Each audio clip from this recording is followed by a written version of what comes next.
बिस्मिल्लाहिर्रहमानिर्रहीम अस्सलाम वालेकुम। जी बच्चों, आज हम एक्सरसाइज 2.5 को स्टार्ट करेंगे। तो बेटा एक्सरसाइज 2.5 हमने शुरू करनी है। उसके लिए जो कुछ हमने उसका जो पहले बुनियादी चीज़ें समझते हैं, फिर हम इसको करते हैं। जी, सबसे पहले बेटा जो हमें सीखने की ज़रूरत है वो है कि लाइक टर्म्स क्या होती हैं। लाइक टर्म्स क्या होती हैं ये हम देखते हैं। लाइक टर्म्स बेटा the terms which have same variables. उससे पहले कि हम ये देखें कि लाइक टर्म्स क्या होती है, सॉरी, पहले हम ये देख लें कि टर्म क्या होती है। टर्म किसी एक सिंगल रकम को कहते हैं। जैसे मिसाल के तौर पर 2x लिखा है, 3x² लिखा है, 5x लिखा है। तो ये मैंने पिछली वीडियो में बताया था कि टर्म क्या होती है। बहरहाल, the terms which have same variables with same power are called like. दो टर्म जिनके वेरिएबल सेम है और उनकी क्या है, पावर भी सेम है, तो ऐसी टर्म्स को हम लाइक टर्म्स बोलते हैं। जैसे मैंने एग्जांपल लिखी 2x² 3x² लाइक टर्म्स है, क्योंकि इसका वेरिएबल भी x है, इसका वेरिएबल भी x है, इसमें भी x की पावर 2i है, इसकी भी 2i है। तो बेटा ये भी देख ले 2x 3xy 2xy 3xy, ये भी लाइक टर्म्स है, क्योंकि इनमें भी जो वेरिएबल्स की पावर है वो क्या है, सॉरी, वेरिएबल्स और वेरिएबल्स की पावर सेम है। अब अगर हम इस तीसरी एग्जांपल की बात करें तो ये लाइक नहीं है, क्योंकि इसमें जो वेरिएबल तो सेम है लेकिन इनकी पावर सेम नहीं है, इस वजह से ये लाइक नहीं है। बेटा ये लाइक बताने का मकसद ये है कि लाइक टर्म ही प्लस और माइनस हो सकती है, क्योंकि हमने सवाल प्लस और माइनस के करने हैं जिसमें हमने देखना है कि प्लस करना है फिर माइनस करना है, तो सिर्फ लाइक टर्म ही आपस में प्लस माइनस हो सकते हैं। अब इसके बाद ठीक है, लाइक टर्म का मैंने आपको थोड़ा आइडिया बताया। अब हम देखेंगे कोफिशिएंट क्या होता है। The term which multiply, the term लिखना है तो टर्म लिख लें, नहीं तो द नंबर लिख लें। The number which multiply with variable is called coefficient. जो नंबर वेरिएबल के साथ मल्टीप्लाई हो रहा होता है वही नंबर बेटा उस वेरिएबल का कोफिशिएंट कहलाता है। जैसे मैंने ये एग्जांपल लिखी है 2x², तो यहाँ पर x² का जो कोफिशिएंट है वो 2 होगा। इस तरह मैंने x लिखा है तो x का कोफिशिएंट कितना होगा, 5 होगा। बेटा x² y लिखा है तो x² y का कोफिशिएंट कितना होगा, 10 होगा। ठीक है बच्चों, इसी तरह बेटा ये तो होगा कोफिशिएंट का कंसेप्ट, लेकिन एक चीज और भी ख्याल कर लें। If coefficient of a variable is not given, अगर किसी वेरिएबल का कोफिशिएंट ना दिया गया हो, then the coefficient of that variable will be 1। तो उस सूरत में उस वेरिएबल का कोफिशिएंट कितना लेंगे, हम 1 लेंगे। जैसे x² लिखा है ना, तो x² का अगर हम देखें, ये रकम लिख लो, चलो x² + 5 हमारे पास एक रकम है, तो उसमें x² का कोफिशिएंट नहीं दिया गया, तो यहाँ पर x² का कोफिशिएंट ऑफ x² कितना होगा, 1 होगा। जी बेटा, ये कोफिशिएंट का भी आपको ख्याल रखना है, क्योंकि जब हमने जमा या माइनस वाले सवाल करने हैं तो हमने इस कोफिशिएंट का भी पूरा ख्याल रखना है। अब हम चलते हैं एक्सरसाइज 2.5 की तरफ, पहले क्वेश्चन की तरफ चलते हैं। वो पहले क्वेश्चन में हमें क्या कह रहा है कि ऐड करें, जमा करें। ऐड का मतलब समझते हैं, जमा। तो बेटा देखें यहाँ पर उसने 3 रकमें दी हैं, एक ये दी है, एक ये दी है और एक दी। सबसे पहले मैंने पहली रकम को लिखा और तरतीब के साथ। तरतीब क्या होती है, हमेशा पहले x² वाली रकम, फिर बेटा x वाली होती है, फिर जो कांस्टेंट रकम यानी जो अकेली रकम होती है उसको लिखना होता है।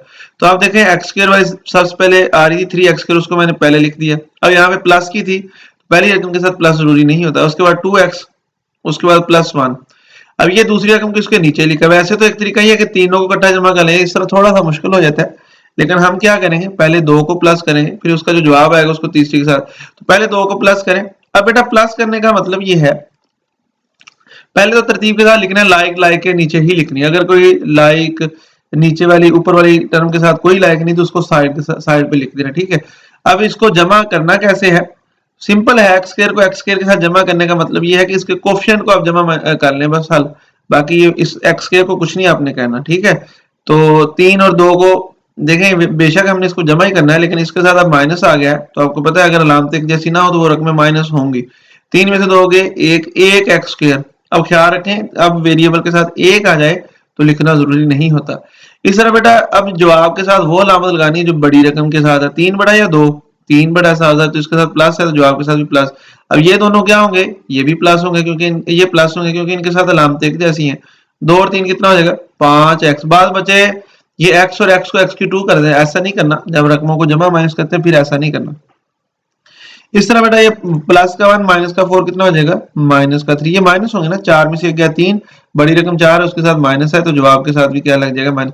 अब तीसरी रकम को इसके नीचे लिखना है, x square minus 5x plus 4 को x square minus 5x, by chance उसने इसकी तरतीब हमें पहले सही दे दी है, ठीक है ना।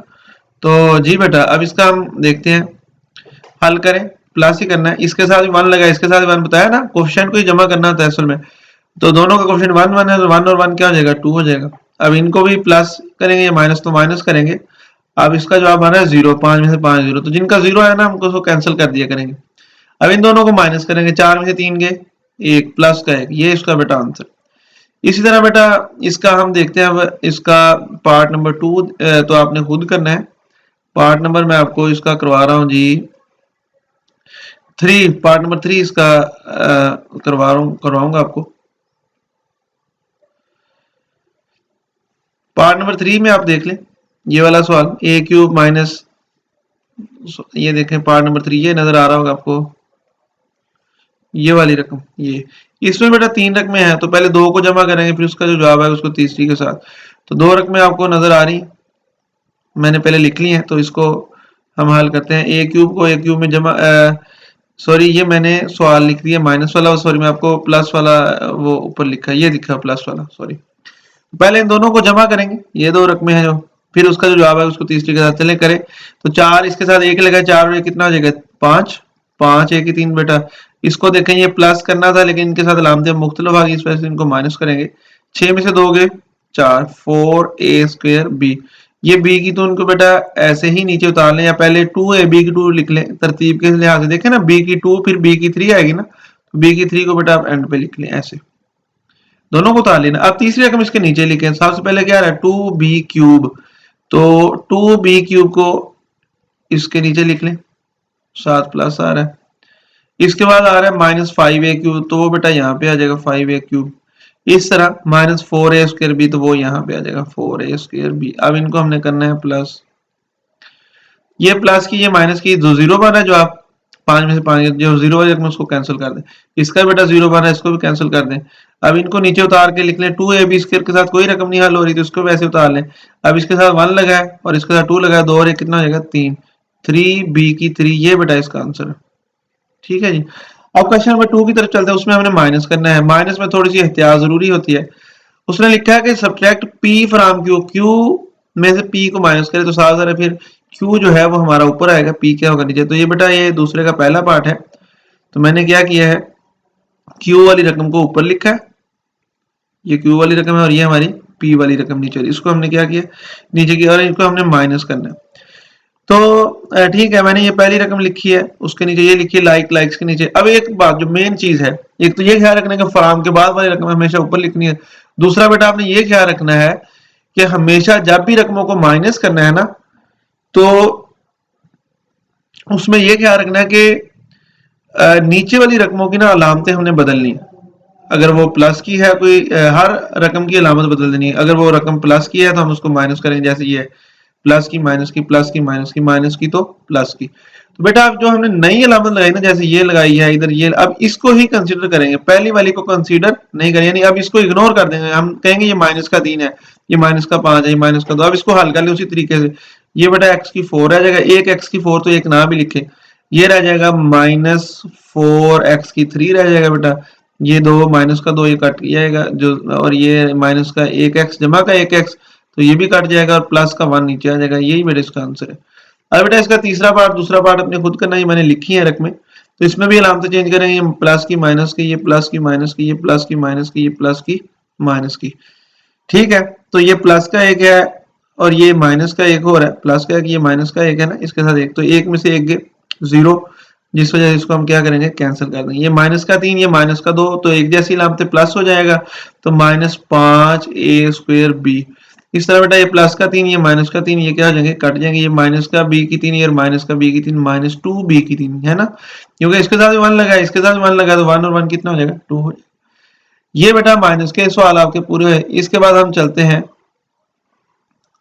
क्वेश्चन नंबर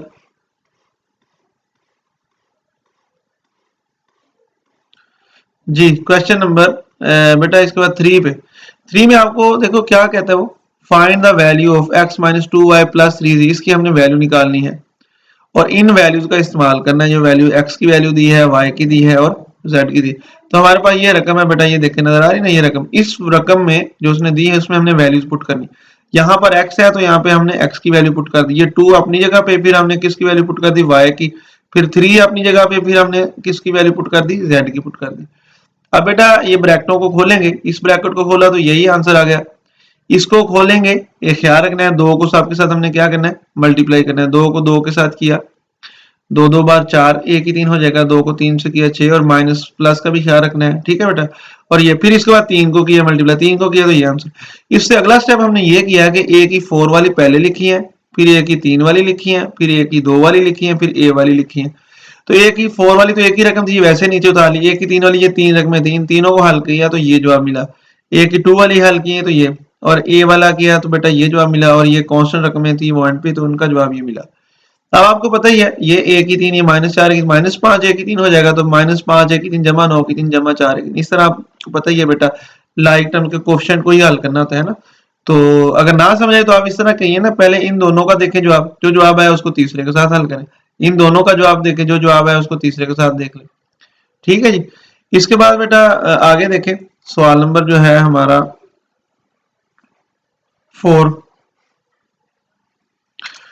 4 में वो हमसे क्या कहता है वो देखते हैं हम। क्वेश्चन नंबर 4 में कहता है द सम ऑफ 2 पॉलिनोमियल, इतना, 2 पॉलिनोमियल को सम कर इतना जवाब आ रहा है।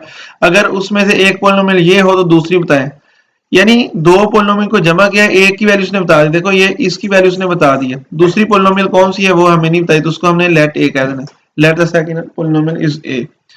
और वो किसके बराबर वो सम लेना है, वो सम बेटा इसके बराबर लेना है। तो देखें ये प्लस की वैल्यूज उधर ले जाए, फिर जो हल हो रही है उनको हमने हल किया है, एक्स स्क्वायर एक्स के साथ कट जाएगा, 2x के साथ कोई नहीं हल हो रही, y के साथ भी कोई नहीं हल हो रही, इनको वैसे लिख दिया बेटा, एक ही रकम हल हो रही थी एक्स स्क्वायर एक्स के साथ, वो हमने हल किया। अब क्वेश्चन नंबर 5 की बात करें, तो क्वेश्चन नंबर 5 में वो क्या कह रहा है हमें, द सम ऑफ 2 सब्ट्रैक्ट, इस रकम को सब्ट्रैक्ट करें इन दोनों के सम से, यानी इन दोनों को पहले सम लेना है, जो जवाब आएगा उसमें से ये माइनस करें। तो ये देखो हमने पहले इन दोनों का क्या लिया है, सम लिया है 2 रकमों का, तो ये बेटा जवाब आया उस सम का। इस सम में से हमने वो रकम माइनस की, तो याद करें जब माइनस करते हैं तो नीचे वाली रकमों की लामत क्या हो जाती है, बदल दी जाती है। ये देखें ये बदल प्लस की, तो 3x³ वैसे नीचे आ जाएगा, और बेटा प्लस का 1 और प्लस का 2 कितना हो जाएगा, प्लस का 3x², प्लस का 1 माइनस का 4 माइनस का 3x हो जाएगा, है ना, -1 -6 माइनस का 13 हो जाएगा। तो बेटा यहाँ तक आपके क्वेश्चन पूरे होते हैं। इंशाल्लाह अगली वीडियो में मुलाकात होती है। अगर कोई मसला है तो आप कमेंट्स कर सकते हैं। जज़ाकल्लाह खैर, अस्सलाम वालेकुम।